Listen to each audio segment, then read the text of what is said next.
আপনি বলবেন নিপা কিভাবে ছড়ায় জানেন না? আজকে জানুন মাত্র 3টে রাস্তা, এর বাইরে নয়। প্রথম রাস্তা, বাদুড়ে খাওয়া বা দূষিত ফল বা কাঁচা খেজুরের রস।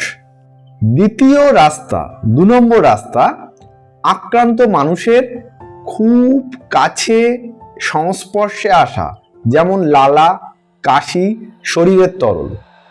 তৃতীয় রাস্তা, হাসপাতালে সুরক্ষা ছাড়া কেয়ার, ডাক্তার, নার্স, পরিবারের ঝুঁকি। মনে রাখবেন, নিপা কিন্তু বাতাসে সহজে ছড়ায় না, এটা কোভিড নয়।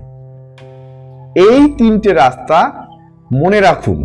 ফল ধুয়ে খান, কাঁচা রস নয়, কাছাকাছি সংস্পর্শে আসলে সাবধান থাকতে হবে।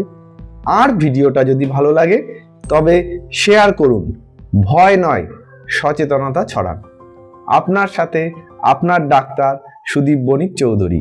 নমস্কার।